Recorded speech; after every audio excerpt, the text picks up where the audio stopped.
Inilah Injil Tuhan Yesus Kristus menurut Yohanes. Dimuliakanlah Tuhan. Sesudah itu ada hari raya orang Yahudi, dan Yesus berangkat ke Yerusalem. Di Yerusalem, dekat pintu gerbang domba, ada sebuah kolam yang dalam bahasa Ibrani disebut Betesda. Ada 5 serambinya, dan di serambi-serambi itu berbaring sejumlah besar orang sakit, orang-orang buta, orang-orang timpang, dan orang-orang lumpuh yang menantikan goncangan air kolam itu.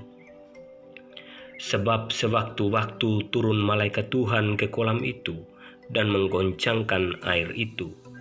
Barang siapa yang terdahulu masuk ke dalamnya sesudah goncangan air itu menjadi sembuh, apapun juga penyakitnya.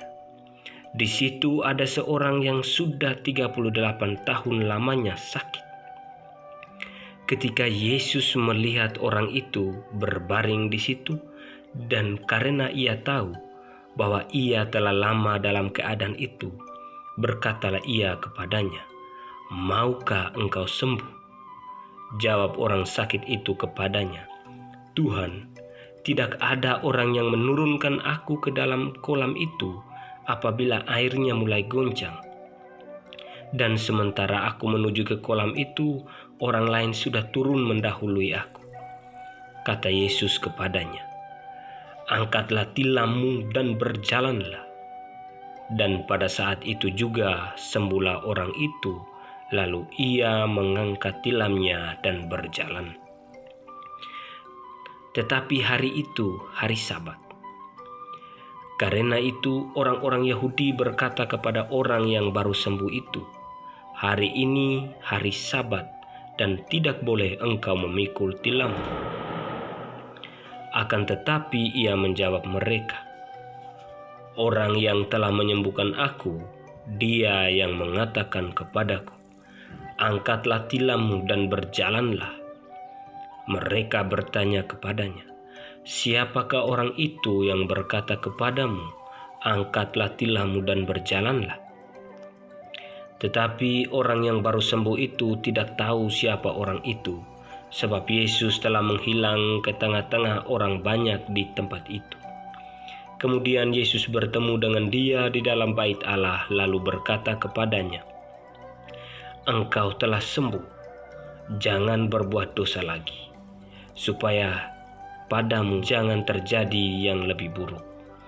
Orang itu keluar dan menceritakan kepada orang-orang Yahudi bahwa Yesuslah yang telah menyembuhkan dia.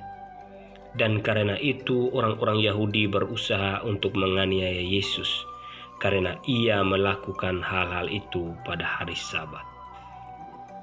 Demikianlah Injil Tuhan. Terpujilah Kristus.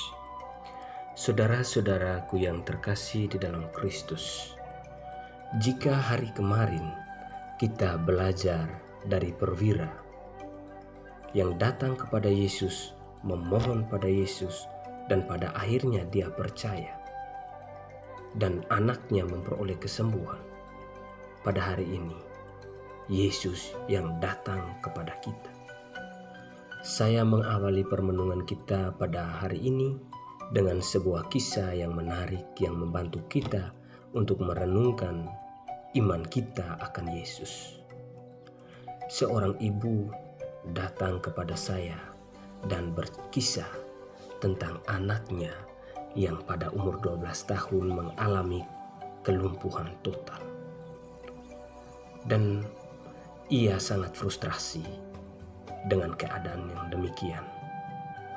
Dalam pergulatan hidupnya dan juga anaknya itu, pada suatu kesempatan anaknya itu diminta untuk memberikan kesaksian tentang pengalaman yang ia alami di dalam sebuah gereja.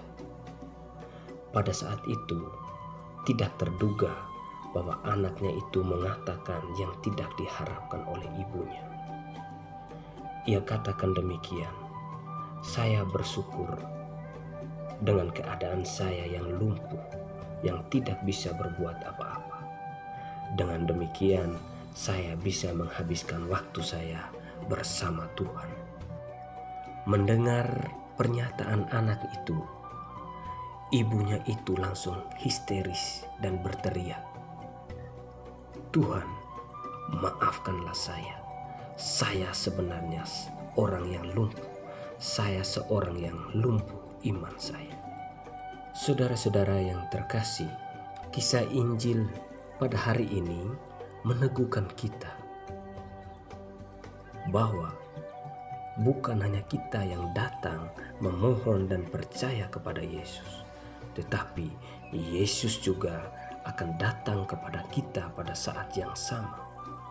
Ia akan bertanya kepada kita, "Maukah engkau sembuh?" Dan seringkali ketika kita mengalami kesembuhan, kita mengalami pergulatan, kita memprotes kepada Tuhan, "Kenapa harus saya yang terjadi?" Saya yakin Tuhan dengan caranya sendiri untuk memurnikan iman kita kepadanya. Kita lihat saja kisah pada hari ini, seorang yang lumpuh sudah 38 tahun tidak bisa berjalan dan mengharapkan untuk turun ke kolam itu dan memperoleh kesembuhan.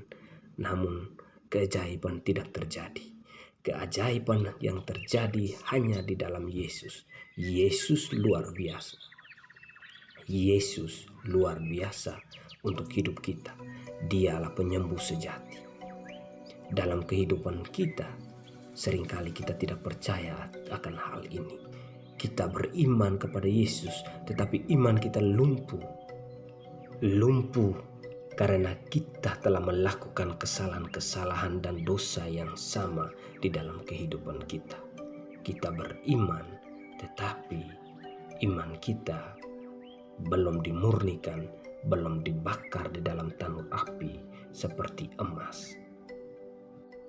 Tuhan Yesus hanya mengharapkan kita untuk percaya kepadanya, berserah diri secara total kepadanya. Dia akan datang dan bertanya kepada kita, "Maukah engkau sembuh?" Dan Dia pun menyembuhkan kita. Saudara-saudara yang terkasih, marilah kita belajar dari orang yang lumpuh tadi. Kita cukup menaruh harapan kepada Yesus, dan Yesus akan datang dan menyembuhkan kita. Amin.